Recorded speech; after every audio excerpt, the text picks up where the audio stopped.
Rafael Santana estava parado diante do espelho do Hotel 5 Estrelas, ajustando pela 10ª vez a gravata de seda italiana que custara mais do que seu pai ganhava em 3 meses. O reflexo que o encarava era de um homem de 28 anos no auge do sucesso. Terno Armani impecável, relógio Rolex brilhando no pulso, cabelos perfeitamente penteados. Mas havia algo nos olhos castanhos que traía uma inquietação profunda, uma vergonha que ele tentava sufocar há anos. Em 2 horas casaria com Isabela Monteiro, herdeira de uma das famílias mais tradicionais de São Paulo, e havia um problema que o atormentava. Seu pai, José Santana, um simples mecânico de mãos calejadas e unhas perpetuamente sujas de graxa, estaria presente. A história de como Rafael chegara até ali era complexa demais para caber numa conversa casual. Filho único de José, um homem que dedicara a vida inteira a uma pequena oficina mecânica no subúrbio, Rafael crescera ouvindo o pai dizer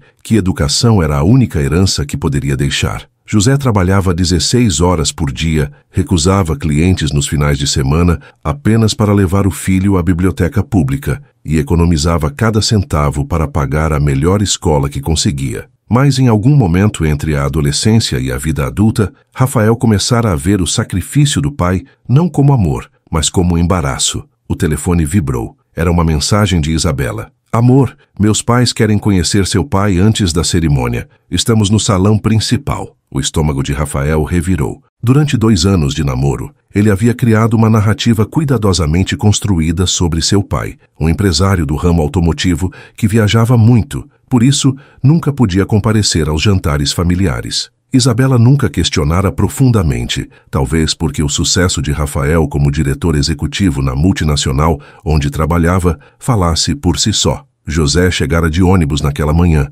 carregando um terno que provavelmente comprara há 20 anos para o próprio casamento. Rafael oferecera-se para comprar algo novo, mas o pai recusara com aquele orgulho teimoso que sempre o caracterizara. Não preciso de roupa nova para ver meu filho feliz, dissera, e havia algo no tom de voz que sugeria que ele sabia mais do que demonstrava sobre o desconforto do filho. Rafael desceu ao salão principal com passos hesitantes. Lá estava José, de pé perto de uma coluna de mármore, parecendo tão deslocado quanto um pássaro no fundo do oceano. O terno marrom estava impecável, mas visivelmente datado. As mãos, apesar de limpas, carregavam as marcas indeléveis de uma vida de trabalho manual. E ao seu lado, os Monteiro, Eduardo e Cristina, em trajes que provavelmente custavam o equivalente a um carro popular, observavam-no com aquela polidez fria que os ricos reservam para situações desconfortáveis. Pai, Rafael disse, a voz saindo mais seca do que pretendia. Isabela, radiante em seu vestido de noiva Vera Wang, olhou confusa entre Rafael e José. Esse é seu pai? Ela perguntou, e havia genuína surpresa em sua voz. Mas você disse que ele era empresário do ramo automotivo. José completou com um sorriso triste. De certa forma não é mentira. Tenho minha própria oficina há 30 anos. Ele estendeu a mão para Eduardo Monteiro. José Santana. Prazer em conhecê-los. Eduardo apertou a mão de José com relutância visível e Rafael sentiu o sangue ferver, não de indignação pelo pai, mas de raiva contra si mesmo por ter criado aquela situação. Cristina Monteiro nem se deu ao trabalho de cumprimentar, apenas acenou com a cabeça enquanto sussurrava algo no ouvido do marido. Bem, disse Isabela, tentando quebrar o gelo, é uma alegria finalmente conhecê-lo, Sr. José. Rafael fala muito pouco sobre a família. Compreensível, José respondeu, olhando diretamente para o filho. Rafael sempre teve vergonha de onde veio. Desde que entrou na faculdade com aquela bolsa que conseguiu, começou a criar uma nova história para si mesmo. O silêncio que se seguiu foi ensurdecedor. Rafael sentiu o rosto queimar. Pai, não é o momento. Quando seria o momento, filho? Você me escondeu por 2 anos. Disse à mulher que vai casar que sou algo que não sou. José mantinha a voz calma, mas havia uma dor profunda em cada palavra. Eduardo Monteiro pigarreou. Bem, isso é esclarecedor. Rafael, podemos conversar em particular? Mas antes que Rafael pudesse responder, as portas do salão se abriram e entrou um homem que Rafael não via há 10 anos. Marcos Villanova, vestindo um terno que fazia o Armani de Rafael parecer roupa de department store, caminhou diretamente até José. José Santana, Marcos disse, sua voz carregando uma mistura de respeito e algo mais. Culpa, talvez. Depois de todos esses anos. José virou-se lentamente e, pela primeira vez desde que chegara, Rafael viu o pai vacilar. Marcos, vocês se conhecem? Cristina Monteiro perguntou, claramente surpresa por José conhecer alguém daquele círculo social. Marcos riu, mas não havia humor no som. José salvou minha vida, literalmente, e eu destruí a dele em retribuição. Rafael sentiu o chão desaparecer sob seus pés. Do que ele está falando, pai? José balançou a cabeça. Passado, Rafael. Não importa. Não importa? Marcos parecia incrédulo. José, você tinha a patente. A empresa era sua ideia. Eu roubei tudo de você e você nunca disse nada. Isabela segurou o braço de Rafael. O que está acontecendo? Marcos virou-se para o grupo. Deixem-me contar uma história. Há 25 anos, José Santana não era apenas um mecânico, era um inventor. Criou um sistema revolucionário de injeção eletrônica que poderia ter mudado a indústria automotiva. Éramos sócios. Mas Ele pausou, engolindo em seco. Eu registrei a patente apenas em meu nome, enquanto José estava no hospital, cuidando da esposa doente. A mãe de Rafael estava morrendo de câncer e eu aproveitei o momento de fraqueza dele. Rafael sentiu as pernas bambearem. Sua mãe morrera quando ele tinha 3 anos. Ele sabia que ela estivera doente, mas seu pai nunca falara sobre os detalhes. Usei a patente para construir meu império, Marcos continuou. A Vila Nova Automotive Technologies, que hoje vale bilhões, foi construída sobre a genialidade de José. E o que ele fez? Nada. Nunca me processou, nunca me denunciou. Apenas desapareceu. Voltou para sua oficina e criou você sozinho, Rafael. Por que está contando isso agora? José perguntou, a voz cansada. Porque minha filha vai se casar semana que vem e eu não consegui dormir pensando em como eu me sentiria se alguém tivesse feito comigo o que fiz com você. E por que... Marcos respirou fundo. Porque descobri há 6 meses que estou com câncer terminal. 3 meses de vida, no máximo. Vim ao casamento do seu filho para fazer o que deveria ter feito há décadas. Marcos tirou um envelope do bolso interno do paletó. Documentos transferindo 51% das ações da Vila Nova Automotive para você, José. E uma confissão detalhada do que fiz, caso queira me processar. É o mínimo que posso fazer. O silêncio no salão era absoluto. Rafael olhava do pai para Marcos, tentando processar a informação. Seu pai, o homem de quem tinha vergonha, poderia ter sido um dos empresários mais ricos do país. Escolhera a pobreza e o trabalho duro, em vez de lutar pelo que era seu por direito. Por que, pai? Rafael finalmente conseguiu perguntar. Por que não lutou? José olhou para o filho com aqueles olhos castanhos que Rafael herdara. Porque sua mãe estava morrendo. Porque você tinha 3 anos e precisava de um pai, não de um homem consumido por vingança. Porque às vezes, filho, escolhemos o amor em vez da justiça. Escolhi você. As lágrimas começaram a escorrer pelo rosto de Rafael antes que ele pudesse controlá-las. Todo o seu mundo, construído sobre a vergonha e a necessidade de se distanciar de suas origens, desmoronava. Eduardo Monteiro, que observara tudo em silêncio, deu um passo à frente. Senhor José, devo dizer que o senhor é um homem notável. Sou apenas um pai. José respondeu simplesmente. Isabela soltou o braço de Rafael e caminhou até José. Senhor José, eu preciso pedir desculpas. Não pelo que Rafael fez. Isso é entre vocês dois. Mas por não ter insistido em conhecê-lo antes. Por ter aceitado as desculpas e as histórias. Ela se virou para Rafael. E você? Você precisa decidir que tipo de homem quer ser. O que mente sobre quem é ou o que honra de onde veio. Rafael sentiu o peso de todos os olhares sobre ele. Sua mente trabalhava freneticamente, repassando cada momento em que escolhera a mentira em vez da verdade. Cada vez que inventara uma desculpa para o pai não comparecer a um evento. Cada história fabricada sobre sua origem. A Isabela tem razão. Cristina Monteiro surpreendeu a todos ao falar. Rafael, quando você entrou em nossas vidas, investigamos sua história. Sabíamos sobre seu pai desde o início. Rafael sentiu o sangue gelar. Vocês sabiam? Claro que sabíamos, Eduardo disse. Achamos estranho você nunca falar sobre ele, mas Isabela estava apaixonada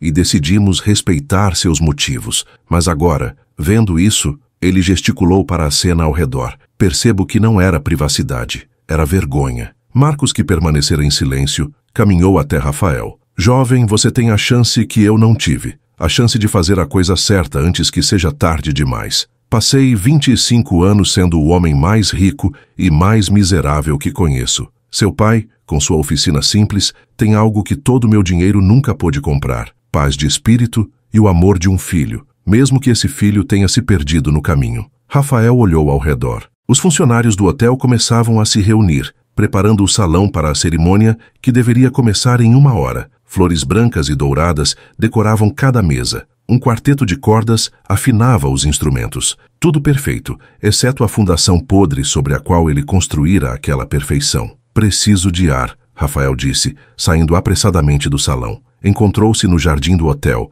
o mesmo onde pedira Isabela em casamento 1 ano antes. Sentou-se num banco de mármore, a cabeça nas mãos. Como chegara até ali? Quando exatamente o menino que idolatrava o pai se transformara no homem que tinha vergonha dele? Lembrou-se de um momento específico, no 2º ano da faculdade. Estava num bar com colegas ricos quando seu pai apareceu, inesperadamente, ainda com um macacão de trabalho, trazendo o dinheiro do aluguel que Rafael esquecera. A forma como seus amigos olharam, os sussurros mal disfarçados, a risada contida de Marcos, o filho do reitor. Rafael dissera que José era apenas um funcionário fazendo uma entrega. A decepção nos olhos do pai naquele momento nunca o deixara, mas ele escolhera ignorá-la, enterrá-la sob camadas de ambição e autojustificação. Posso me sentar? A voz de José o trouxe de volta ao presente. Rafael assentiu, incapaz de falar. Pai e filho sentaram-se lado a lado, o silêncio preenchido apenas pelo som distante da cidade e o murmúrio de água de uma fonte próxima. Sabe, José começou, quando sua mãe morreu, prometi a ela que você teria todas as oportunidades que eu não tive. Trabalhei cada dia pensando nisso,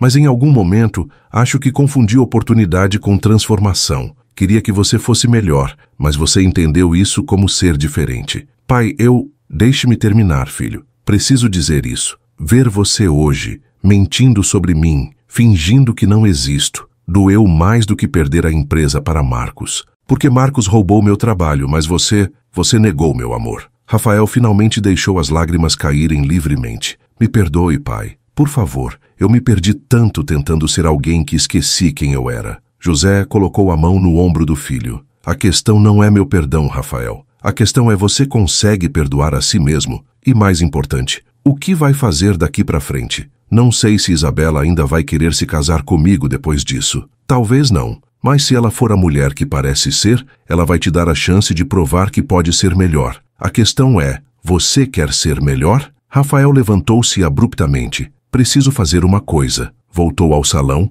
onde os convidados já começavam a chegar. Isabela estava com suas damas de honra. Os Monteiro conversavam com outros familiares. Marcos ainda estava lá, parecendo perdido. Rafael pegou o microfone do DJ. Com licença a todos. Eu sei que o casamento deveria começar em breve, mas preciso dizer algo primeiro. O salão ficou em silêncio. Isabela o olhava com uma mistura de apreensão e curiosidade. Meu nome é Rafael Santana, filho de José Santana, mecânico, inventor não reconhecido e o melhor homem que já conheci. Por anos tive vergonha de minhas origens. Criei uma história falsa sobre minha família porque achava que a verdade não era boa o suficiente. Mas descobri hoje que a mentira que criei é infinitamente pior que qualquer verdade. Ele olhou diretamente para José, que estava parado perto da entrada, lágrimas escorrendo por seu rosto marcado pelo tempo. Pai, você sacrificou tudo por mim. Sua carreira, sua invenção, sua chance de riqueza. E como eu retribuí? Com vergonha, com mentiras, com negação. Rafael respirou fundo. Isabela, você está prestes a se casar com um homem que mentiu sobre a própria identidade. Entenderei se quiser cancelar tudo. Isabela caminhou até ele, seu vestido de noiva sussurrando contra o chão de mármore. Pegou o microfone de sua mão. Eu cresci em riqueza, ela disse, sua voz clara e forte, mas também cresci vazia. Meus pais me deram tudo, exceto tempo. Rafael, quando te conheci, o que me atraiu não foi seu sucesso ou sua posição. Foi a forma como você falava sobre superação, sobre construir algo do nada. Agora entendo que essa história tinha um protagonista oculto, seu pai. Ela se virou para José. Senhor José, aceita me dar a honra de me tornar sua nora? Prometo que seu filho nunca mais terá vergonha de quem é ou de onde veio. José não conseguiu responder, emocionado demais. Apenas assentiu. Marcos Villanova se aproximou. José, sobre os documentos, guarde-os, José disse. Não quero seu dinheiro, Marcos. Nunca quis. Mas aceito suas desculpas e espero que encontre paz nos meses que lhe restam. Mas são bilhões e eu tenho meu filho de volta. Vale mais que todo o dinheiro do mundo. Eduardo Monteiro levantou uma taça de champanhe, propondo um brinde ao senhor José Santana, que nos ensinou hoje o que realmente significa ser rico. O casamento prosseguiu, mas transformado. Não era mais a união superficial de duas famílias poderosas, mas a celebração de uma redenção. Rafael pediu ao pai para ser seu padrinho, substituindo o executivo importante que havia convidado originalmente. Durante a cerimônia, quando o padre perguntou quem entregava a noiva, Eduardo Monteiro disse algo inesperado. Sua família e a família Santana, unidas não por negócios ou conveniência, mas por respeito e admiração mútuos. Na recepção, José dançou com Isabela e ela sussurrou algo em seu ouvido que o fez sorrir como Rafael não via há anos.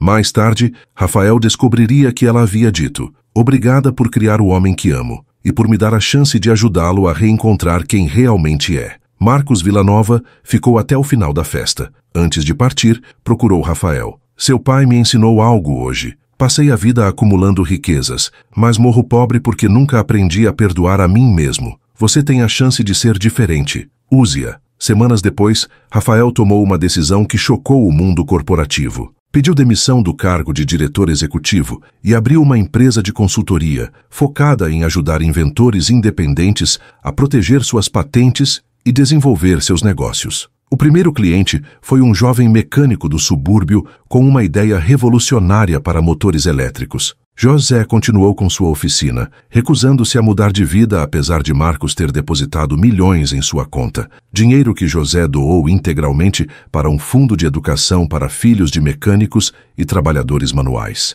"Quero que outros Rafaéis tenham as mesmas oportunidades, mas sem perder suas raízes", explicou. Isabela engravidou 6 meses após o casamento. Quando descobriram que seria um menino, não houve discussão sobre o nome. José Neto, em homenagem ao avô que ensinou a todos o verdadeiro significado de riqueza. Marcos Villanova morreu 3 meses após o casamento, como os médicos haviam previsto. Em seu testamento deixou uma carta para José. "Você me perdoou em vida, o que me deu paz para morrer. Que seu exemplo inspire outros a escolherem o amor sobre a ganância, o perdão sobre a vingança." A transformação de Rafael não foi instantânea nem fácil. Houve momentos em que o velho orgulho ressurgia quando ele se pegava criando pequenas mentiras para impressionar alguém. Mas Isabela estava sempre lá, gentilmente o trazendo de volta à verdade. E José, com paciência infinita, o ajudava a reconstruir não apenas seu relacionamento, mas sua identidade. 1 ano depois, Rafael foi convidado para palestrar numa universidade sobre empreendedorismo e ética. Começou sua apresentação com uma foto. Ele criança, no colo de José, ambos cobertos de graxa na oficina, sorrindo. "Esta foto resume tudo o que precisam saber sobre sucesso", disse a plateia. "Não é sobre o que você conquista, mas sobre quem está ao seu lado na jornada. Passei anos correndo de minhas origens, apenas para descobrir que elas eram minha maior força." Após a palestra, um jovem o procurou. "Senhor Rafael, meu pai é porteiro. Tenho vergonha de dizer isso aos meus colegas de faculdade." Rafael colocou a mão no ombro do rapaz. "Deixe-me contar sobre meu pai, o mecânico, e sobre o dia em que quase perdi a coisa mais valiosa do mundo por ter vergonha dele." A história de Rafael e José se espalhou, não como escândalo, mas como inspiração. Famílias divididas por orgulho e vergonha começaram a se reconciliar. Filhos bem-sucedidos começaram a honrar pais simples. A oficina de José tornou-se ponto de peregrinação informal, onde jovens ambiciosos iam para lembrar que sucesso sem gratidão é fracasso disfarçado. Isabela criou um documentário sobre a história, não focando no drama do casamento, mas na jornada de José, o inventor que escolheu o amor sobre a vingança, o pai que sacrificou tudo pelo filho, o homem que provou que integridade vale mais que bilhões. O documentário termina com uma cena simples: Rafael e José trabalhando juntos na oficina, ensinando o pequeno José Neto a trocar o óleo de um carro. 3 gerações unidas não por sobrenome ou dinheiro, mas por algo mais profundo, o entendimento de que família é sobre presença, não aparência, sobre verdade, não performance. A lição que fica é poderosa em sua simplicidade. Não existe sucesso real construído sobre a negação de quem somos. Rafael quase perdeu tudo: seu pai, sua integridade e, potentially, Isabela, por tentar ser algo que não era. Foi apenas quando a verdade veio à tona, forçada por circunstâncias que ele não podia controlar, que ele descobriu que a autenticidade era mais valiosa que qualquer fachada. José Santana morreu 10 anos depois do casamento, aos 72 anos. Seu funeral foi atendido por centenas de pessoas, mecânicos, empresários, inventores, famílias que ele havia ajudado. Rafael fez o elogio fúnebre, começando com palavras que ressoaram em todos os presentes. Meu pai me ensinou que existem dois tipos de herança, a que você deixa e a que você vive. Ele me deixou algo melhor que dinheiro ou propriedades. Deixou-me o exemplo de uma vida vivida com integridade. Isabela, segurando a mão do filho de 10 anos e com a filha de 7 no colo, chorava silenciosamente. Mas eram lágrimas de gratidão, não apenas de tristeza. Gratidão por ter conhecido José, por ter sido parte de sua redenção com Rafael, por seus filhos terem crescido conhecendo o avô real,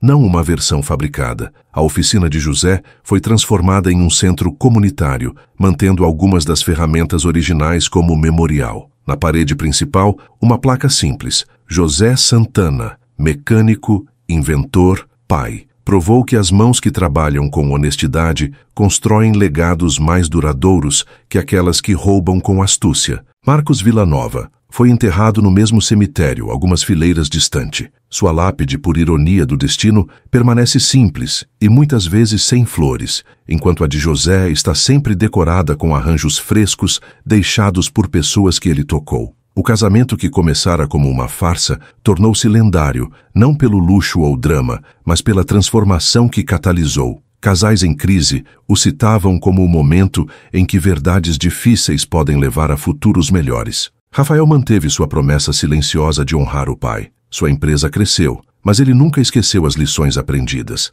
Todo funcionário novo ouvia a história. Todo cliente era tratado com a mesma dignidade, fosse um CEO ou um mecânico com uma ideia. O pequeno José Neto cresceu ouvindo histórias do avô, não como santo, mas como homem real que fez escolhas difíceis. Quando chegou à adolescência e amigos questionaram por que a família mantinha a velha oficina quando podiam ter algo melhor, ele respondia com orgulho: porque é de lá que viemos, e quem esquece de onde veio, perde para onde vai. A verdadeira reviravolta da história não foi a revelação sobre Marcos ou a patente roubada. Foi a descoberta de Rafael de que o homem de quem tinha vergonha era exatamente o homem que ele deveria aspirar a ser. José Santana, com suas mãos calejadas e terno antigo, tinha algo que todo o dinheiro do mundo não podia comprar: a capacidade de olhar no espelho sem desviar o olhar. E assim, o que começou como a história de um filho que humilhou o pai, simples, tornou-se a narrativa de como a verdade,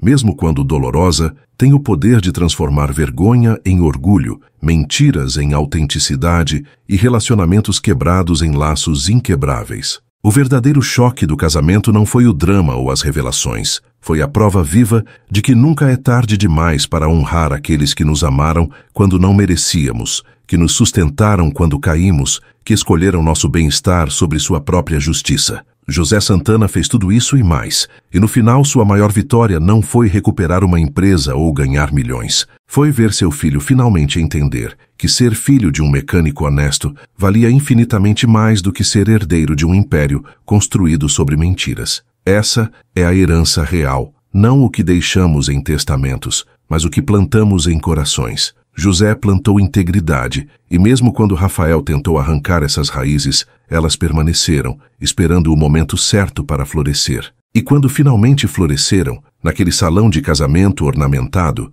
transformaram não apenas duas vidas, mas criaram ondulações que tocaram centenas de outras. A lição final é simples, mas profunda. Nossos pais imperfeitos, com suas limitações e simplicidades, muitas vezes carregam grandezas que nossa ambição cega não consegue ver. É apenas quando paramos de correr deles que descobrimos que, na verdade, deveríamos estar correndo em sua direção. Se você gostou dessa história, curta o vídeo e se inscreva no canal.